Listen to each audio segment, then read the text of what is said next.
नमस्कार मित्रों, मैं शर्विन कौशिक गुरु वंदना क्लासेस पर आपका हार्दिक स्वागत करता हूं, अभिनंदन करता हूं। आप लोग सभी लोग अच्छे होंगे। और जैसा कि आपको पता है कि यूपी टेट और सी टेट की डेट आ चुकी है और वो दोनों ही एग्ज़ाम बहुत ही निकटतम है। अगर हम ये कह दें कि दिसंबर में इसका एग्ज़ाम होगा तो ये बात कहना गलत नहीं होगा, क्योंकि जो नोटिफिकेशन आया है उसके आधार पर अगर हम देखें तो बताया गया है कि दिसंबर में ये एग्ज़ाम्स होने वाले हैं। इसके बाद बहुत बड़ी वैकेंसी आपके समक्ष होगी। लगभग 1 लाख पद की वैकेंसी आने वाली है। जुट जाइए, लग जाइए, मेहनत कीजिए और मेरे साथ बने रहिए। तो चलिए चलते हैं अपने टॉपिक की ओर और देखते हैं। जैसा कि हमने लास्ट के चैप्टर में या लास्ट की वीडियो की बात करें हम, तो लास्ट की वीडियो में हमने शिक्षण विधियां हमारी चल रही थी। अभी तक शिक्षण विधियों को हम देख रहे थे और अच्छे तरीके से समझाया भी गया था। आप लोगों ने समझा भी था, आपका बहुत प्यार मिला उसमें।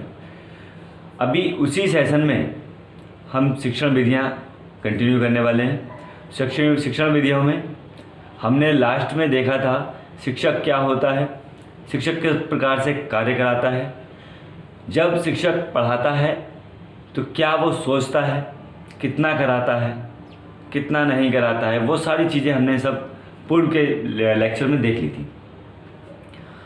अपसारी क्या होता है, अभिसारी क्या होता है, विश्लेषणात्मक क्या होता है, ये सब हम सारी चीज़ें देख चुके थे। अब आज जो हम बात करने वाले हैं, आज हम बात करने वाले हैं शिक्षण की।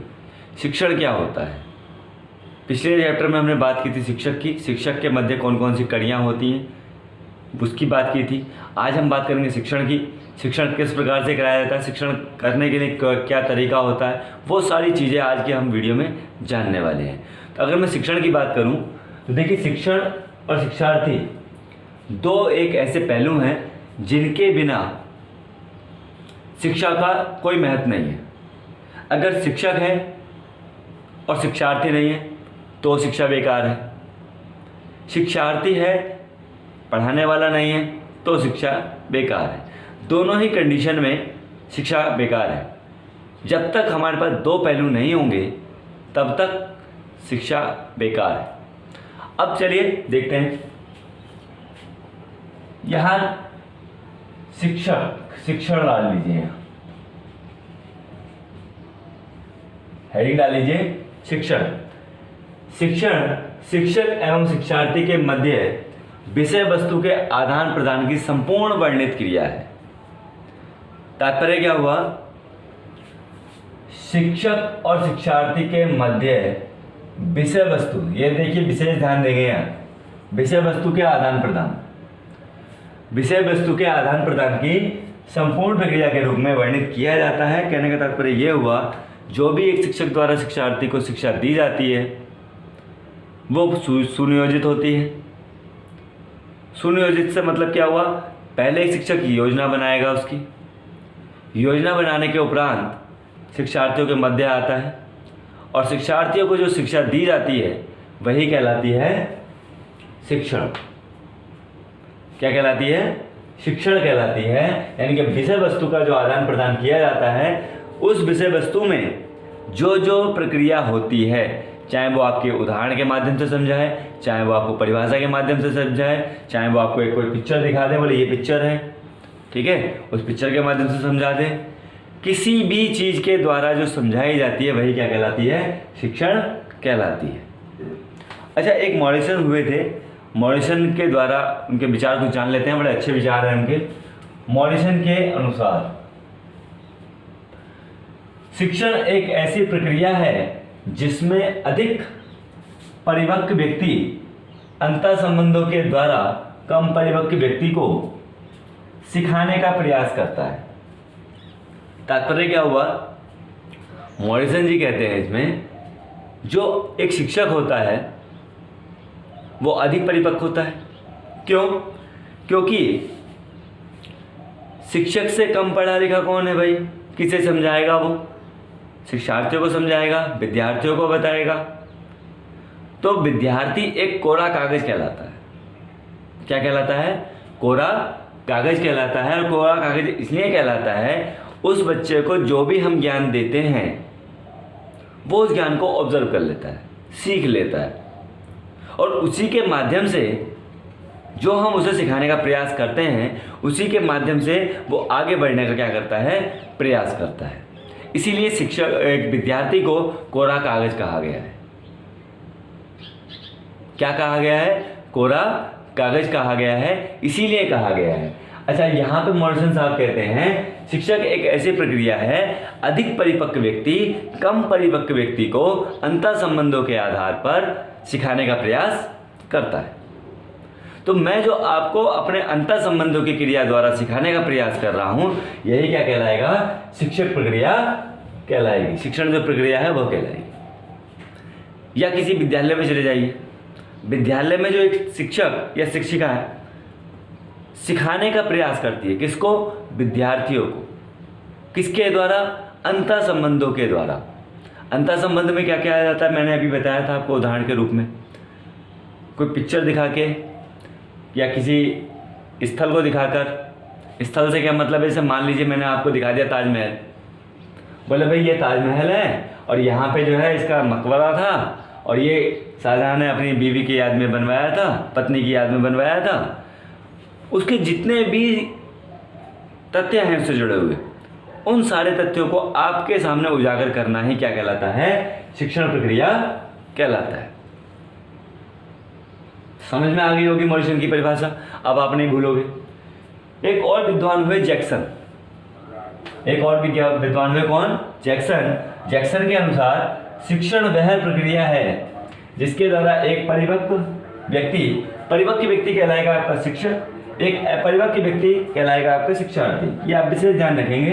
अगर परिपक्व व्यक्ति की बात कर रहा है तो शिक्षक कहलाएगा, और अपरिपक्व व्यक्ति की बात कर रहा है तो शिक्षार्थी कहलाएगा, को अंतर क्रिया द्वारा शिक्षा प्रदान करता है।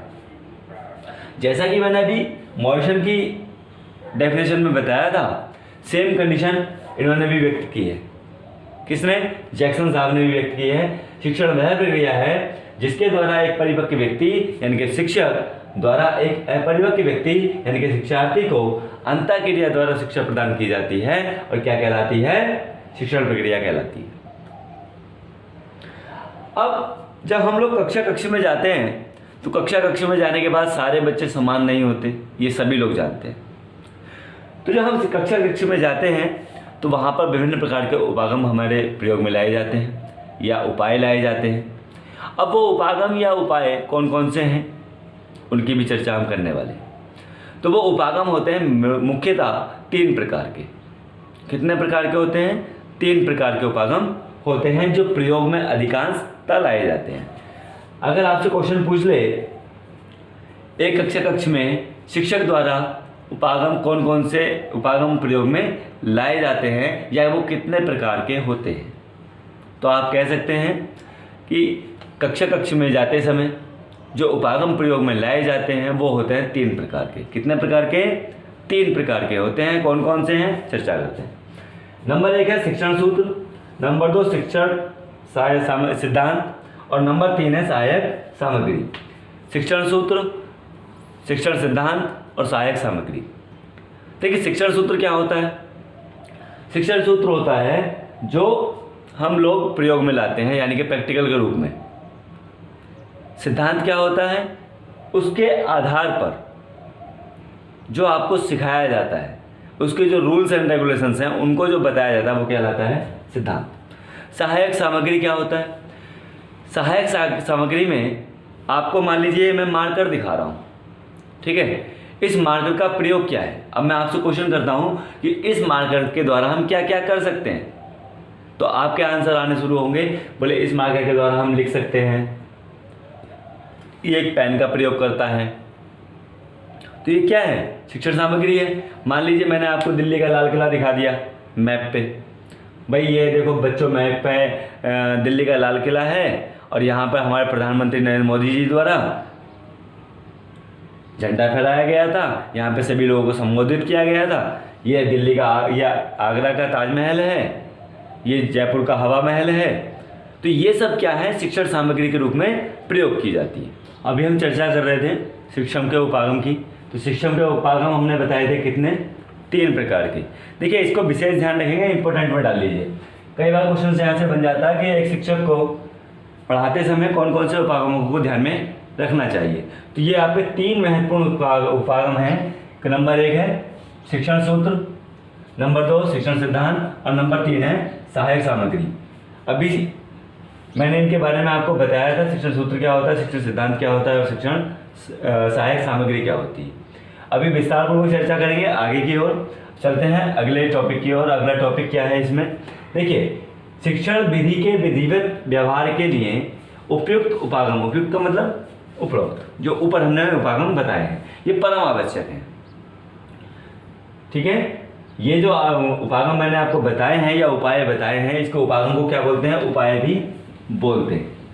यहाँ पे लिख लीजिए उपाय। देखिए स्क्रीनशॉट जरूर ले लीजिए, अगर आप नोट्स बना रहे हैं तो बहुत अच्छी बात है, अगर नोट्स नहीं बना रहे हैं तो आप इसका स्क्रीनशॉट जरूर ले लीजिए।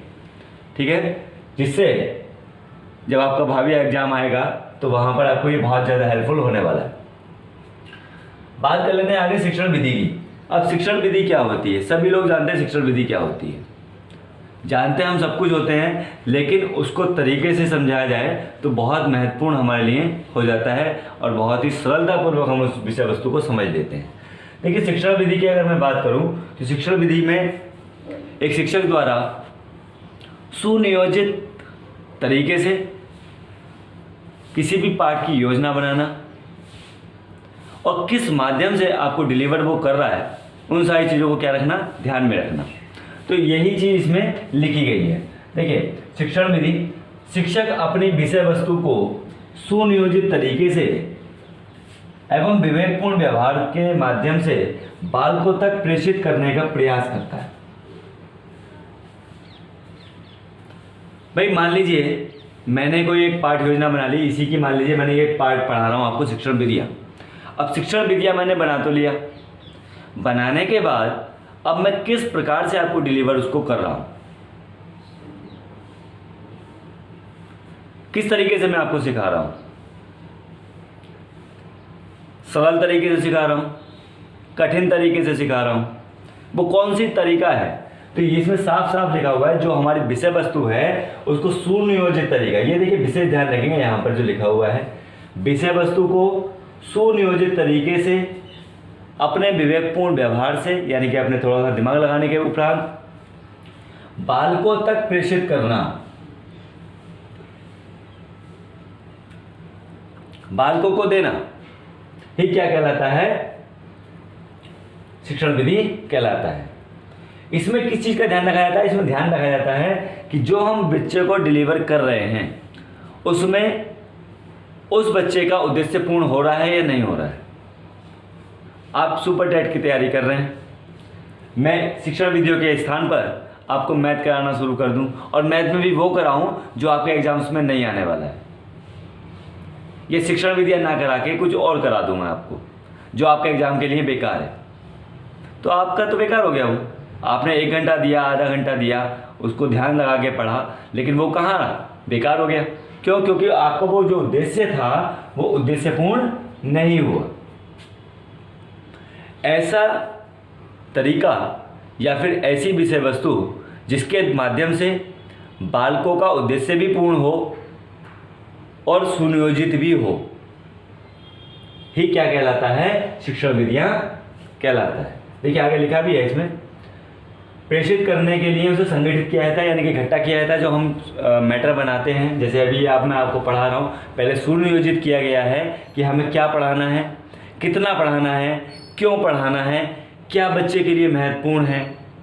ये सारी चीज़ें हमने अपने स्तर से सोची और सोचने के उपरांत ही आप तक डिलीवर कर रहे हैं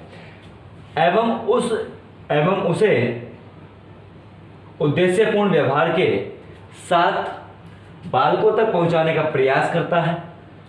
इसे ही शिक्षण विधि कहते हैं, जैसा कि मैंने अभी आपको बताया था।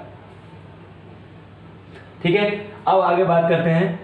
नोट करके लिख लेना है, इंपॉर्टेंट चीज़ है, अति महत्वपूर्ण है आपके एग्जाम के लिए, क्योंकि एक शिक्षक जब पढ़ाता है या पढ़ाने के लिए प्रयास करता है तो वो किस रूप में प्रयोग किया जाता है। तो यह है पढ़ाने का जो है एकमात्र साधन है। क्या है? साधन। ये आपका क्वेश्चन कई बार पूछा जा चुका है। शिक्षण विधि शिक्षक के लिए पढ़ाने का क्या है? फिलेंगे वाला ब्लैंक दे देगा, ठीक है। यहाँ पे खाली स्थान दे देगा और पूछ लेगा आपसे क्या है ये। शिक्षण विधि शिक्षक के लिए पढ़ाने का क्या है? तो आपका आंसर क्या आएगा? एकमात्र साधन है। आप पिछले साल के पेपर उठा के देखिए, उससे पिछले साल के पेपर उठा के देखिए, यहाँ से आपका 1 नंबर पक्का हो जाता है।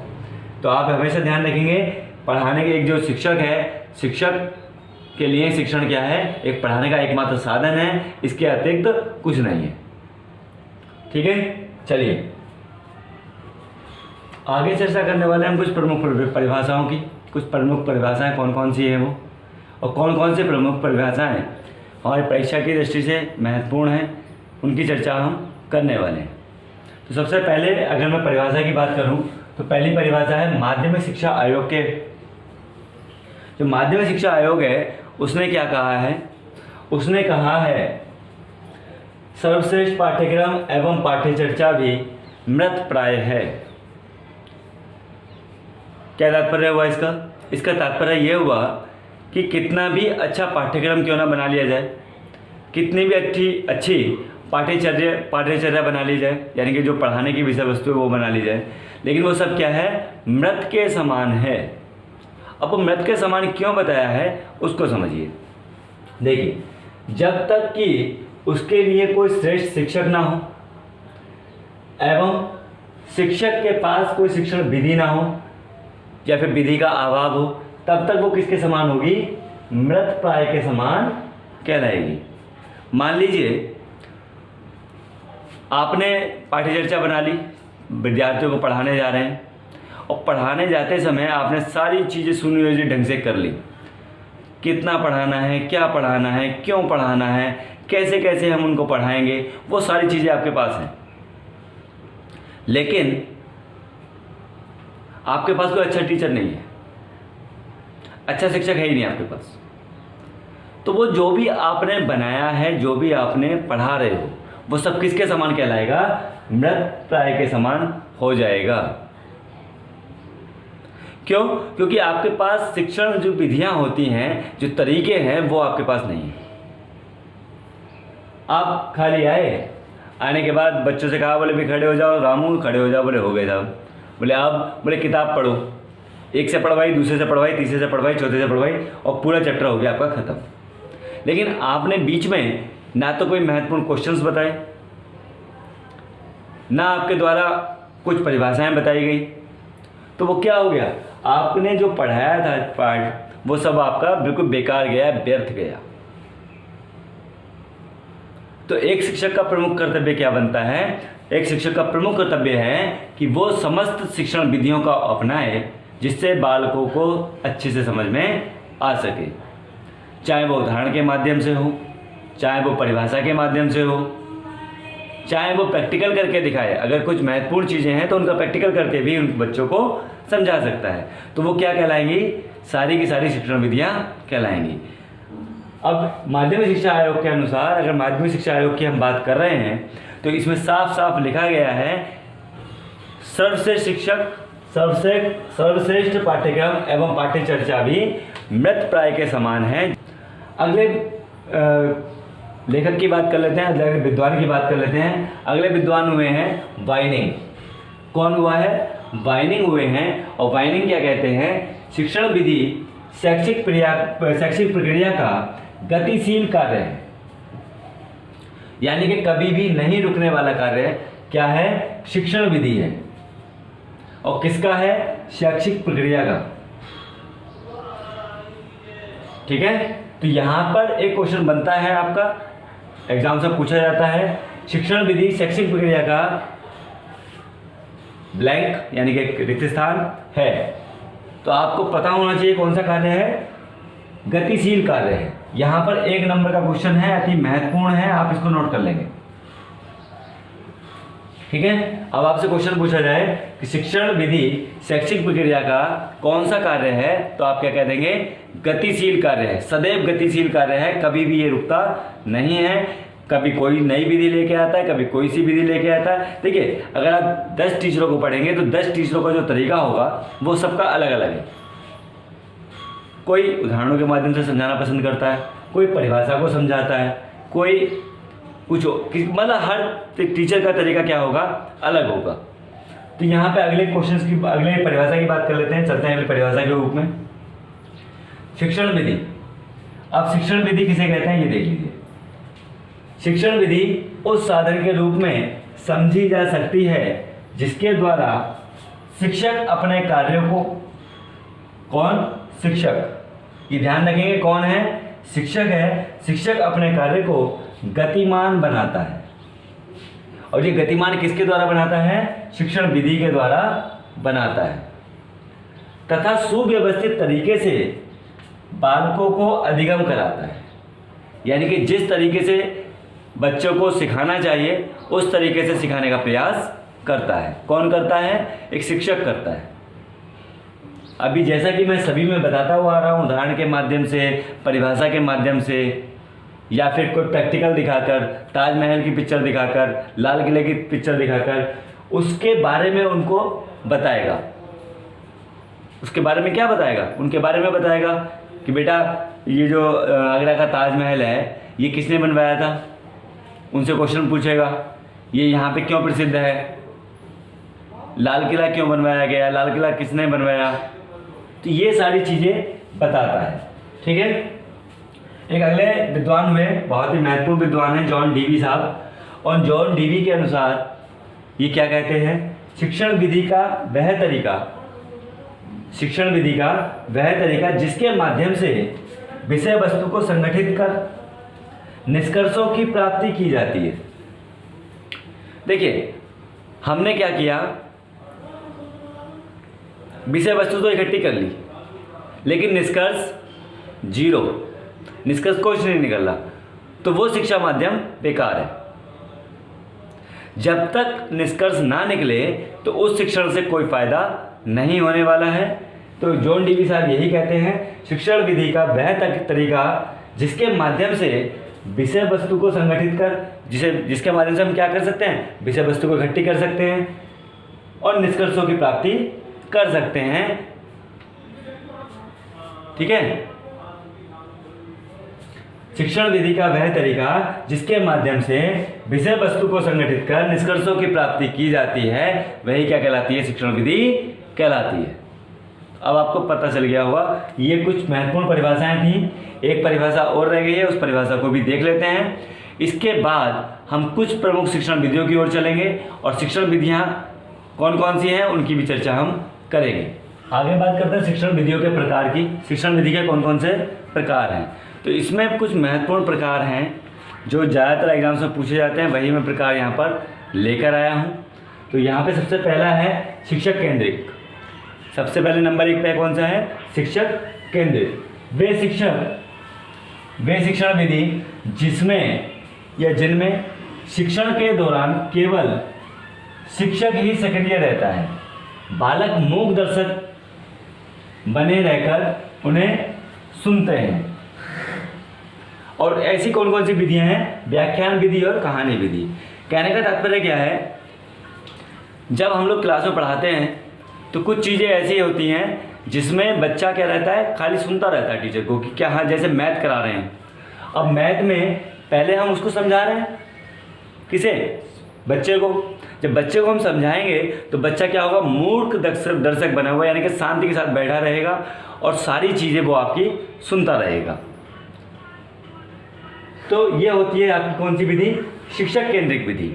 शिक्षक केंद्रित विधि में आप हमेशा ध्यान रखेंगे, केवल और केवल शिक्षक बात करता है और बच्चे क्या करते हैं, उसको सुनते हैं, ध्यानपूर्वक सुनते हैं। अब जैसे मैं आपको समझा रहा हूँ, सुना रहा हूँ, मैंने आपको पढ़ाना शुरू किया, अब आप क्या कर रहे हैं, वहाँ से बैठे हुए केवल और केवल मेरी वीडियो देख रहे हैं। आप अपने क्वेश्चन जब करेंगे तो मुझे केवल कमेंट बॉक्स में लिख देंगे कि बोले सर ये यहाँ से ऐसे है।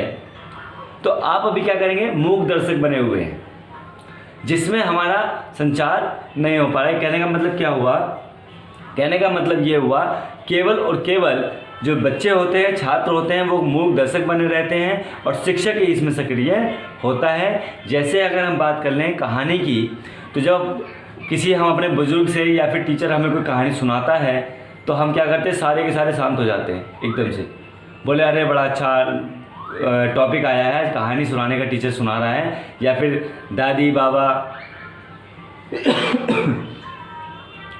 कोई भी कहानी सुना रहा है तो बोले बहुत अच्छा टॉपिक है और आज जो है हमें चुपचाप से कहानी सुननी है। इसी प्रकार से यदि हम किसी चीज़ की व्याख्या करते हैं, तो जब व्याख्या हम किसी चीज़ की करते हैं तो आप लोग क्या करते हैं, सारे के सारे लोग चुपचाप मूक दर्शक बने हुए सुनते रहते हैं और अपने क्वेश्चंस कब करते हैं, जब वो टॉपिक ख़त्म हो जाता है, तब आप उसके बाद में क्वेश्चंस करना स्टार्ट करते हैं। तो इसमें केवल और केवल शिक्षक केंद्रित होता है। शिक्षक केंद्रित का मतलब ही ये होता है कि शिक्षक उसमें बोलता रहेगा, पढ़ाता रहेगा और आपको समझाता रहेगा, और आप जो लोग हैं, जो छात्र हैं, वो सारे के सारे क्या बने रहेंगे, केवल और केवल मूक दर्शक बने रहेंगे। तो इसमें क्वेश्चन यहाँ से क्या बनता है, देखिए ये इंपॉर्टेंट विधि है और यहाँ से क्वेश्चन बनने के पूरे आसार है। यहाँ पर क्वेश्चन बनेगा वह कौन सी विधि है जिसमें शिक्षक केंद्रित होता है और जो श्रोता होते हैं वो क्या बने रहते हैं, या फिर पूछ लेगा शिक्षक केंद्रित विधि कौन सी है। तो शिक्षक केंद्रित विधि दो हैं, एक तो व्याख्यान विधि और दूसरी है कहानी विधि, जिसमें केवल और केवल शिक्षक केंद्रित विधि है, जिसमें छात्र या छात्रा क्या होती है, मूक दर्शक बना रहता है। इसके बाद अगली विधि आती है आपकी परंपरागत विधि। कौन सी विधि आती है, परंपरागत विधि। परंपरागत विधि क्या होती है, परंपरागत विधि का तात्पर्य है जो प्राचीन काल से लेकर आज तक सेम चीज़ें वही हैं, इसमें कोई भी उतार चढ़ाव नहीं हुआ, कोई भी बदलाव नहीं हुआ, वो सब क्या कहलाती हैं, परंपरागत विधि कहलाती हैं। जैसे मान लीजिए मैं अगर आपसे ये कह दूं कि रामायण में राम सीता के पति थे, तो जितनी भी रामायणें लिखी हुई हैं सभी रामायण में एक ही चीज़ होगी।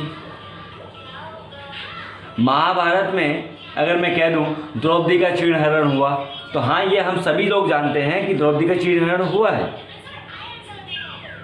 सभी किताबों में ये सारी चीज़ें लिखी होंगी, कोई भी किताब में अलग से कुछ छपा हुआ नहीं होगा। तो यही कहलाती है हमारी परंपरागत विधि। कहने का मतलब ये हुआ प्राचीन काल से लेकर आज तक उसी रूप में कार्य में ली जाने वाली विधि ही क्या कहलाती है, परंपरागत विधि कहलाती है। हमें पता है, हमारे पूर्वजों ने पढ़ाया था क्या कि बेटा ऐसा करना, 2 + 2 को करना तो 4 ही होगा।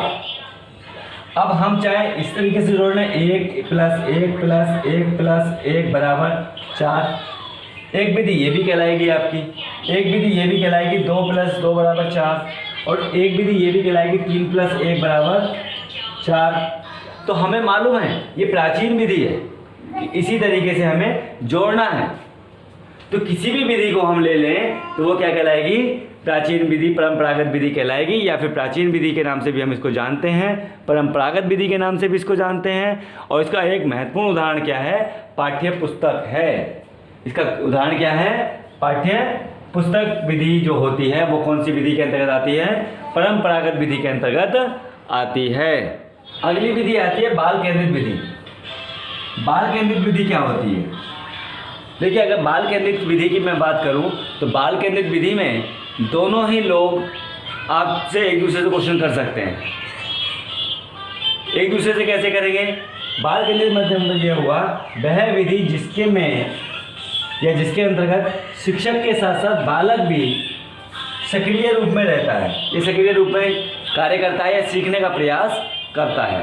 तो क्या कहलाती है वो, बाल केंद्रित विधि कहलाती है। अब कहने का मतलब क्या हुआ, जैसे हम कक्षा में गए, जब कक्षा में जाते हैं तो वहाँ बच्चे भी होते हैं और हम भी होते हैं, दोनों होते हैं।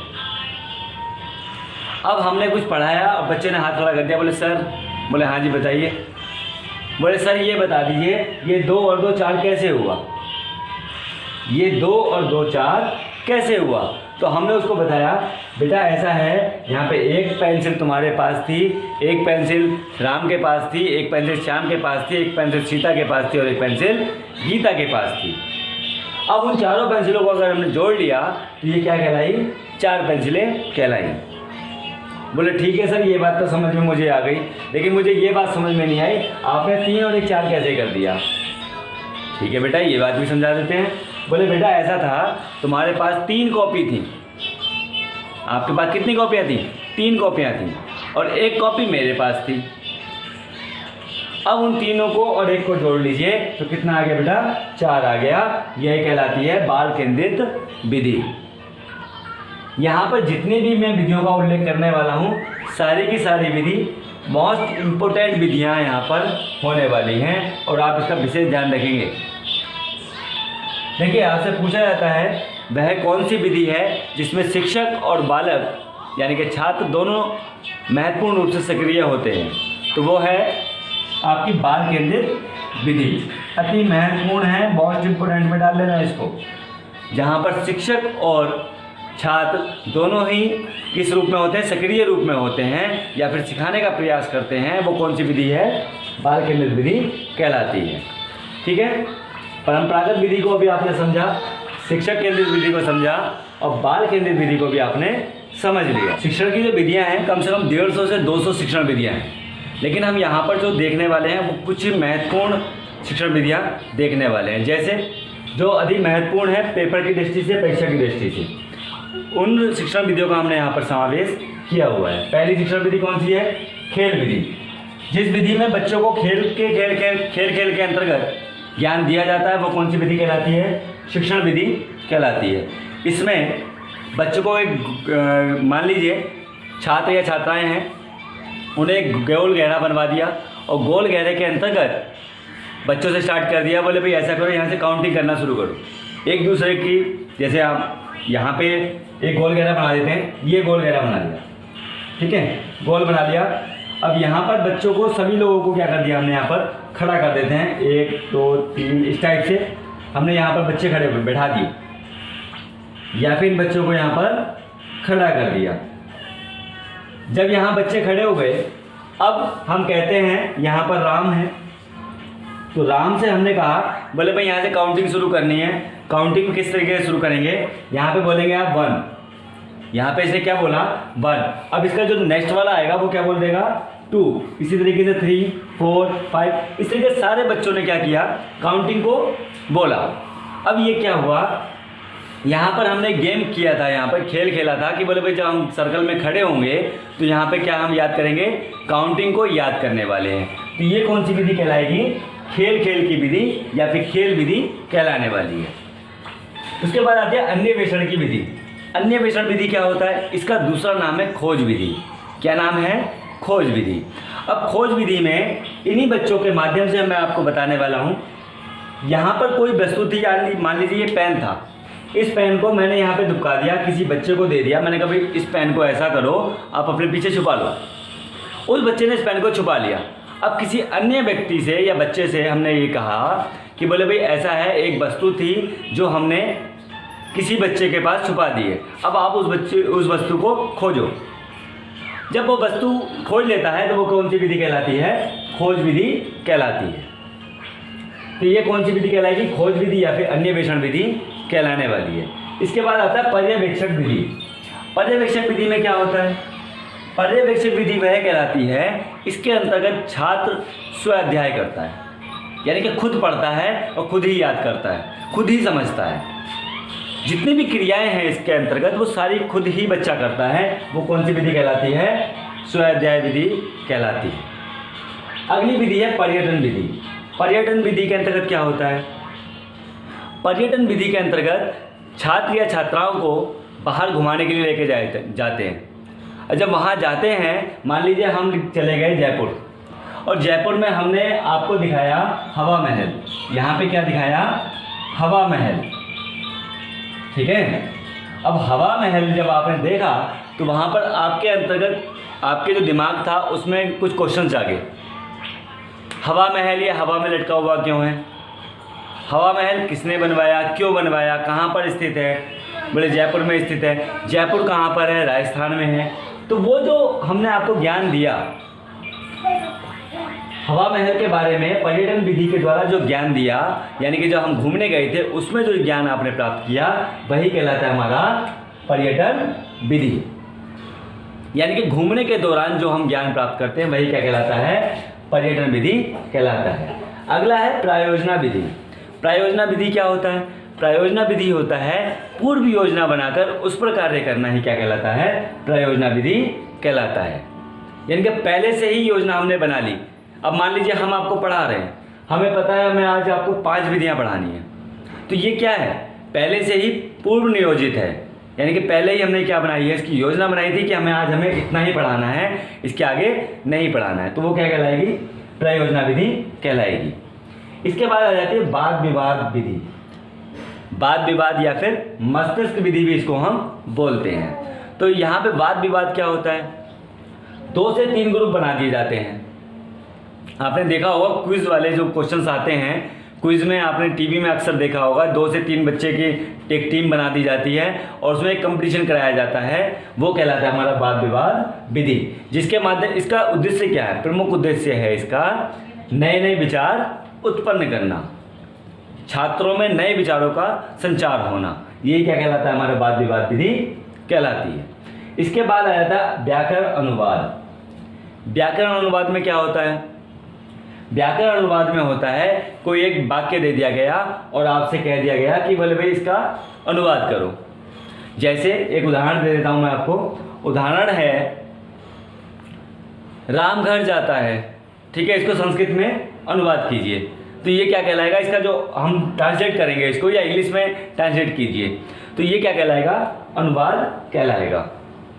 ठीक है। इसके बाद आता है प्रत्यक्ष विधि। प्रत्यक्ष विधि क्या होती है, प्रत्यक्ष विधि वह विधि होती है जो हमें सब कुछ सामने साफ साफ दिखाई देता है। अब जैसे मैं आपको यहाँ सामने बैठ के पढ़ा रहा हूँ तो मैं आपको प्रत्यक्ष दिखाई दे रहा हूँ, तो ये कैसी विधि कहलाएगी, प्रत्यक्ष विधि कहलाएगी।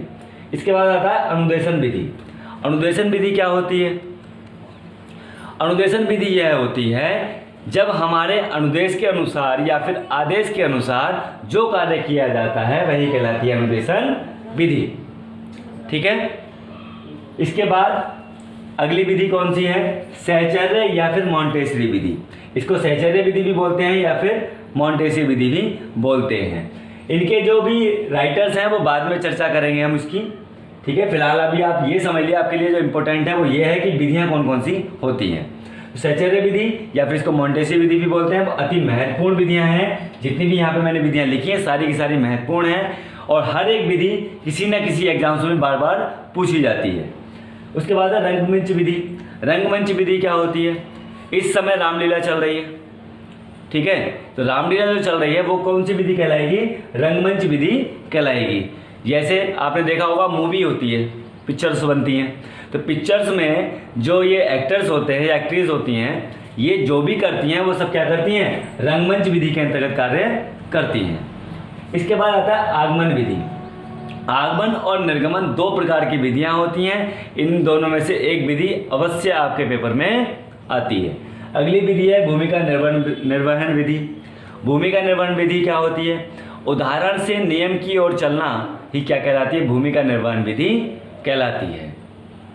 तो यहाँ पे कुछ महत्वपूर्ण विधियां हमने आज आपसे चर्चा की है और बहुत सारी विधियां हैं, लगभग 150 से 200 विधियां हैं। इन सभी विधियों की चर्चा हम नेक्स्ट लेक्चर में करेंगे।